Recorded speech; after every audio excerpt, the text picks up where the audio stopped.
Cheguei num culto, Deus pegou uma pastora e disse: Ingrid, você tá firme com Jesus? Eu disse: não tô firme. Ela falou: pois volte para Deus pelo amor, porque se você voltar pela dor, vai ser mais difícil. E naquele momento, eu virei as costas e falei comigo: quem essa pastora pensa que ela é para falar que eu vou voltar pela dor? Deus vai me obrigar a voltar para a igreja? Deus vai fazer com que eu entre na igreja numa cadeira de roda, em cima de um leito, de um hospital? Que Deus vai pôr a mão na minha vida? Eu não sou obrigada, eu não quero ir para a igreja agora, eu não tenho tempo, eu sou nova, eu tenho uma vida pela frente. E olha o que fizeram comigo na igreja. Expuseram uma falha minha, um pecado meu. E aí foi quando, passado-se esse tempo, o Richard chegou da escolinha, da creche, na época, 2 anos e meio. E naquele dia eu trabalhava numa cafeteria e eu trouxe um produto químico para limpar a casa, só que eu trouxe num copo plástico. Eu disse: chega lá, eu vou misturar na água, multiplicar, como se fosse um detergente para desencardir o chão, tipo um limpa-pedra, mais ou menos, para a galera entender, para os irmãos entenderem. E eu tava com um amigo que veio conversar comigo, vizinho, e eu derrubei aquele produto e restou só um restinho. Eu falei: não, mas esse restinho aqui dá pra mim pôr no balde e lavar a casa. E eu cheguei e eu deixei. O Richard chegou da creche, desceu. Quando ele desceu, ele ficou lá embaixo. E aí eu desci depois. Quando eu desci depois, o Richard já estava caindo, desfalecendo, que ele não sabia falar ainda muito bem, porque ele tinha só 2 aninhos e meio. E ele gritava: tá queimando, tá queimando, tá queimando. E o meu filho vomitando muito, muita baba, muita saliva e muito sangue. E aí eu liguei pro Samu. O Samu falou: não induza o vômito, leva ele pro primeiro hospital. Levei ele pro primeiro hospital. O hospital falou: se ele tomar uma gelatina, se ele comer aqui, ele tá de alta. Eu queria voltar para minha rotina, porque quando a gente começa um processo de tratamento pela parte do Senhor, a gente acredita que vai acabar na nossa hora, no nosso tempo. E uma vez que você entra no processo de Deus, não tem como você sair. É só quando Ele determina. Tem prazo de início, mas tem prazo de término. E é o Senhor quem decreta.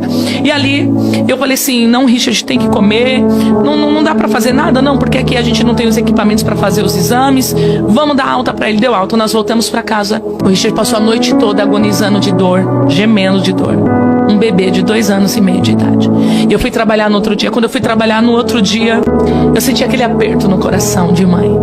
E aí eu liguei pra minha mãe e disse: mãe, como que o Ri tá? Ele já mamou? Ela falou assim: não, ele não mamou. E ele tá babando aqui, ele não tá comendo, ele não tá ativo, ele só tá deitado. Quando eu cheguei em casa, eu pedi pro meu patrão me liberar. Cheguei em casa, peguei o Richard e fui levar ele na Santa Casa, um hospital referência aqui na capital de São Paulo, hospital escola, maravilhoso.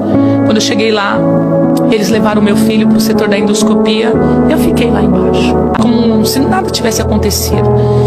O Richard desceu numa maca de um hospital, cheio de equipamento. Levaram o Richard para uma enfermaria e disseram: nós não sabemos ainda o que seu filho tomou, mas o que ele tomou queimou a boca, a garganta, o esôfago e o estômago. E deu queimadura de 3º grau. Ele vai ter que fazer exames a bases muito fortes, vai ter que tomar remédios fortíssimos à base de morfina e endorfina, porque grande é a dor. E amanhã sai o laudo da endoscopia. Que produto que foi esse que ele ingeriu? Porque foi um acidente doméstico. E ali o meu chão caiu. Quando o chão da gente cai, a gente não se preocupa quem está olhando, quem está tendo. Por isso que quando eu entro na presença de Deus, eu não preocupo quem está, se estão preocupados com a minha roupa, se estão preocupados com a minha forma de adorar. Eu sei como eu estive dentro de um hospital com meu filho desenganado pela medicina. Porque Deus falou que tinha uma marca, um chamado na minha vida, e não quis receber. E naquele dia, eu entrei naquele banheiro e falei: Deus, toca em mim, mas não toca no meu filho. Mas já era tarde demais. Deus permitiu, porque Deus não tenta ninguém, não faz mal a ninguém, mas Deus tirou a mão dele de proteção e permitiu as trevas tocar. Não matou, porque os médicos disseram: era para o teu filho ter morrido, mas ele não morreu. E aí no outro dia veio o laudo médico: o que o seu filho tomou, Ingrid, foi soda cáustica. E naquele momento eu falei: vamos lavar, vamos fazer lavagem de carvão. A médica disse: não tem como fazer lavagem de carvão, porque soda cáustica é um produto corrosivo. E digo mais: o seu filho nunca mais vai poder comer pela boca, o seu filho nunca mais vai poder beber pela boca. Ele vai comer agora, por um bom período, pela sonda nasointeral, que é uma sonda que vai pelo nariz e desce direto no estômago. A boca do Richard toda deformada, a língua dele deformada, os olhos fundos, porque já fazia dias que não comia, não bebia.